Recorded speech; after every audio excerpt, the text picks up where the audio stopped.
Guys, আপনারা কি কখনো ভেবে দেখেছেন সোশ্যাল মিডিয়ার বিভিন্ন প্ল্যাটফর্মে আমরা যে প্রতিদিন ফানি মিমস ভিডিওগুলো দেখি তারা আজ কোথায় এবং কিভাবে ভাইরাল হয়েছিল?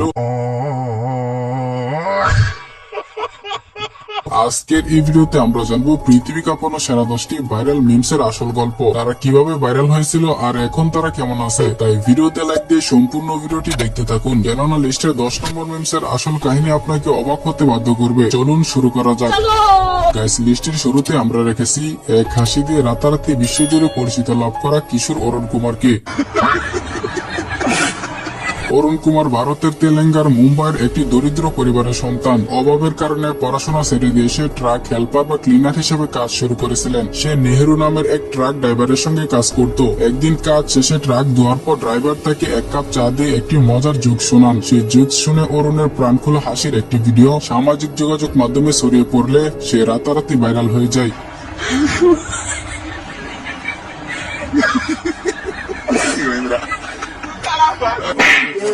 অরুণের সে ভাইরাল হাসি ভারত সরকারের নজরে আসে। বর্তমানে সরকারি সহায়তায় সে নিয়মিত পড়াশোনা করছে এবং ভবিষ্যতে গ্রাজুয়েট হয়ে একটি সম্মানজনক পেশায় যুক্ত হওয়ার স্বপ্ন দেখছে। এরপরে রয়েছে আলজেরিয়ান কমেডিয়ান এবং গায়ক নাবিল সেপ্তি। তিনি মূলত 2013 সালে একটি গানের প্রতিযোগিতামূলক অনুষ্ঠান আরব আইডলে তার অডিশনের একটি ভিডিও ক্লিপের মাধ্যমে বিশ্বজুড়ে পরিচিতি পান।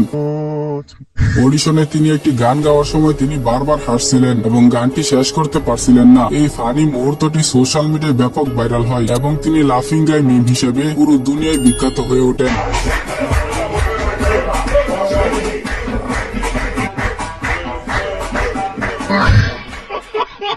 বর্তমানে তিনি একজন সফল সোশ্যাল মিডিয়া ইনফ্লুয়েন্সার এবং ইনস্টাতে তার 10 লক্ষেরও বেশি ফলোয়ার্স রয়েছে।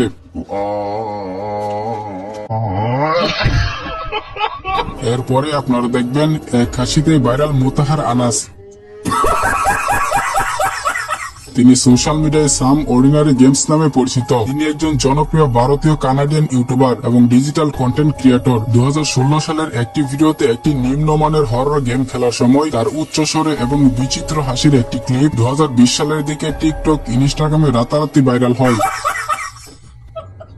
এখন তার এই হাসিটি বিভিন্ন ফানি ভিডিওতে মিমস হিসেবে ইউজ করা হয়। তিনি বর্তমানে কানাডার অন্টারিও প্রদেশের টরন্টো শহরে বসবাস করছেন। এমনকি তিনি নিয়মিত তার সাম অর্ডিনারি গেমস ইউটিউব চ্যানেলে ভিডিও আপলোড করেন। যাই হোক, এরপরে থাকছে হাসির জন্য বিশ্বজুড়ে পরিচিত পাওয়া জিয়াস। তার আসল নাম জিক আসিয়ে গবু। তিনি অত্যন্ত জনপ্রিয় মার্কিন ইউটিউবার এবং সোশ্যাল মিডিয়া ব্যক্তিত্ব।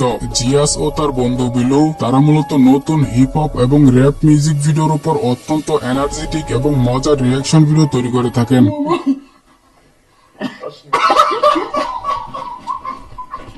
এক ভিডিওতে তার বন্ধু বিলুকে জিয়াস ফরেন্স বানান করতে বলে। বিলু যখন এই সহজ বানানটি করতে গিয়ে অদ্ভুত ভাবে আটকে যাচ্ছিলেন, তখন জিয়াস নিজের হাসি নিয়ন্ত্রণ করতে না পেরে প্রায় 15 থেকে 20 সেকেন্ড একটানা উচ্চস্বরে হাসতে থাকেন। এই ক্লিপটি সবচেয়ে বেশি ভাইরাল হয়। তার এই অকৃত্রিম হাসি তাকে একজন জনপ্রিয় ইউটিউবার থেকে গ্লোবাল মিমে পরিণত করেছে। বর্তমানে জিয়াস কন্টেন্ট ক্রিয়েশন জগতে একজন প্রতিষ্ঠিত নাম হিসেবে নিজের অবস্থান ধরে রেখেছেন। অলরাইট গাইস, এরপরে রয়েছে স্প্যানিশ কমেডিয়ান এবং অভিনেতা হুয়ান জুয়া বুর্জা। তবে সোশ্যাল মিডিয়াতে তিনি এল রিসিটাস নামে বেশি পরিচিত। তিনি মূলত তার অদ্ভুত হাসির জন্য বিশ্বজুড়ে ভাইরাল হন। 2007 সালের একটি সাক্ষাৎকারে তিনি স্পেনের রাতনেস কালো রস নামক একটি টক শোতে সাক্ষাৎকার দিচ্ছিলেন, যেখানে তিনি সমুদ্র তীরে একটি রেস্তোরাঁয় রান্নার কাজ করার সময় একটি মজার ঘটনা বলছিলেন। তিনি জানান যে একবার তিনি পরিষ্কার করার জন্য 20টি পায়েলা প্যান সমুদ্রের পানিতে ভিজিয়ে রেখেছিলেন, কিন্তু তিনি পরের দিন এসে দেখেন যে জোয়ারের পানিতে সব প্যান ভেসে গেছে। এই গল্পটি বলার সময় তিনি নিজের হাসি আর ধরে রাখতে পারেননি।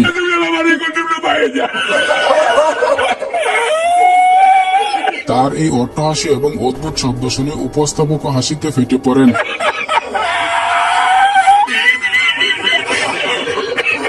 2014 থেকে 15 সালের দিকে সোশ্যাল মিডিয়ায় তার এই হাসিটি বিভিন্ন মিমসে ইউজ করতে শুরু করেন, আর এরপর থেকে তিনি পুরো বিশ্বে জনপ্রিয়তা লাভ করেন। তবে দুর্ভাগ্যবশত হুয়ান জোয়া বোর্জা আর আমাদের মাঝে নেই। 2021 সালের 28 এপ্রিল 65 বছর বয়সে স্পেনের সেভিলের একটি হাসপাতালে তিনি শেষ নিঃশ্বাস ত্যাগ করেন।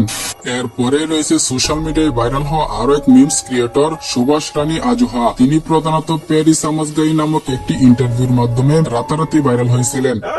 রহস্যময় ভঙ্গিতে উত্তর দেন, আয়ে প্যারিস समझ गई क्योंकि आप सत्संग जाते हो। सत्संग जाते हैं प्यारी समझ गई।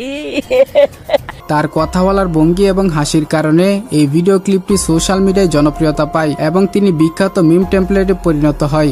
प्यारा समझ जा। ভাইরাল হওয়ার পর থেকে তিনি কোনো বাণিজ্যিক বিনোদন জগতের সাথে যুক্ত হননি। তিনি এখনো আগের মতো একজন সাধারণ গৃহিণী হিসেবে জীবনযাপন করছেন। সাম্প্রতিক তথ্য অনুযায়ী তার বয়স এখন প্রায় 75 থেকে 76 বছর। এরপরে রয়েছে আদিত্য কুমারের সে ভাইরাল সাক্ষাৎকার। 2021 থেকে 22 সালের দিকে বিহারের একটি স্থানীয় নিউজ চ্যানেলে সাক্ষাৎকারের অংশ ছিল, যেখানে একজন রিপোর্টার আদিত্যকে তার প্রিয় স্কুল সাবজেক্ট সম্পর্কে জিজ্ঞাসা করেন। ठीक है, ये बताओ कौन सा सब्जेक्ट अच्छा लगता है। প্রশ্নটি পরিষ্কারভাবে না বুঝে আদিত্য প্রথমে বলে, এরপর রিপোর্টার প্রশ্নটি আবার করলে সে বেশ আত্মবিশ্বাসের সাথে উত্তর দেয়, कौन सब्जेक्ट अच्छा लगता है। बैगन। अरे सब्जेक्ट विषय। কোনো সাধারণ বিষয়ের পরবর্তীতে সবজির নাম বলায় ভিডিওটি সোশ্যাল মিডিয়ায় হাস্যরসের সৃষ্টি করে এবং মিম হিসেবে ভাইরাল হয়। प्रधानमंत्री मोदी। पूरा नाम बताओ। मोदी सरकार। ভাইরাল হওয়ার সময় আদিত্য 6ষ্ঠ শ্রেণীর শিক্ষার্থী ছিল। সে বর্তমানে ভারতের বিহারে বসবাস করছে এবং পড়াশোনা চালিয়ে যাচ্ছে। तो नाम बताओ। हाँ, आदित्य कुमार 6 क्लास में पढ़ते हैं। এরপরে রয়েছে ডিপ্রেশন বলে ভাইরাল হওয়া শেরপাল বৈরাগী। তবে তিনি সোশ্যাল মিডিয়ায় বিশেষ করে ইনস্টাগ্রামে শের বৈরাগী नामे বেশি পরিচিত। डिप्रेशन, अगर इंस्टाग्राम के अंदर कोई घुस गो ना इसके गहराई में चलोगे तो डिप्रेशन में जाओगे 100% आदमी। তিনি ভারতের উত্তর প্রদেশের নয়ডার একজন জনপ্রিয় ইনস্টাগ্রাম ইনফ্লুয়েন্সার এবং কন্টেন্ট ক্রিয়েটর। তিনি তার ভিডিওতে বিশেষ ভঙ্গিতে শেয়ার বলে চিৎকার করার জন্য পরিচিত, যা নেটিজেনদের মধ্যে বেশ জনপ্রিয়। এছাড়াও দোস্ত কাট নামক একটি ব্রডকাস্টে তার একটি সাক্ষাৎকার ভাইরাল হয়, যেখানে তিনি রসিকতার ছলে বলেছিলেন, আমি 24 ঘন্টা ডিপ্রেশনে থাকি। डिप्रेशन এই ক্লিপটি সোশ্যাল মিডিয়ায় প্রচুর মিম হিসেবে ব্যবহৃত হয়েছে। তিনি একসময় অতি দরিদ্র সাধারণ শ্রমিক ছিলেন এবং চরম দরিদ্র থেকে উঠে এসে সোশ্যাল মিডিয়ার স্টার হয়েছেন। তিনি বর্তমানে ভারতে বসবাস করছেন, তবে তিনি বিভিন্ন সময় আইনি জটিলতায় পড়েছেন। যাই হোক, এরপরে রয়েছে বিখ্যাত এই মিমসটি। হ্যাঁ, ভিডিওতে থাকা এই ছেলেটির নাম আলবার্ট ওফুসো নোকেটিয়া, যাকে সোশ্যাল মিডিয়ায় অনেকে ফানি আলবার্ট বা ক্রাইং লাফিং বয় নামে চেনেন। তিনি পশ্চিম আফ্রিকার দেশ ঘানার কুমাসি শহরের বাসিন্দা। আলবার্টের মা এক সাক্ষাৎকারে জানান যে বাচ্চাটি ভীষণ মন খারাপ করে কাঁদতে থাকলে তাকে কাঁদতে দেখে তার দাদি তাকে শান্ত করার জন্য একটি মজার গান গাইতে শুরু করেন। দাদির সেই মজার গান শুনে আলবার্ট নিজের দুঃখ বলে কান্নার মাঝে হাসতে শুরু করেন। এই বিরল মুহূর্তটি তার এক চাচা ফোনে ধারণ করেন। পরবর্তীতে সোশ্যাল মিডিয়ায় আপলোড করলে ঝড়ের গতিতে ভাইরাল হয়ে যায়। এনিওয়ে গাইস, এরপরে রয়েছে আমেরিকান ইউটিউবার এবং কমেডিয়ান জন আলফুনজা বেকার জুনিয়র, যিনি মিডিয়াতে স্পোকেন রিজনস নামে পরিচিত। 2015 সালে অল ডে ডিজিটালের ইউটিউব সিরিজের একটি কমেডি শো এর 19 নম্বর পর্বের ভিডিওতে তিনি ডক্টর রিজনস নামক একজন থেরাপিস্টের চরিত্রে অভিনয় করছিলেন। তার সামনে বসা রোগী যখন জোকার বা ক্লাউনের প্রতি তার তীব্র ভয়ের কথা বলছিলেন, তখন স্পোকেন রিজনস পেশাদার থাকার চেষ্টা করেও নিজের হাসি আটকে রাখতে পারছিলেন না। সেই অনিয়ন্ত্রিত হাসিটি সবার নজর কাড়ে।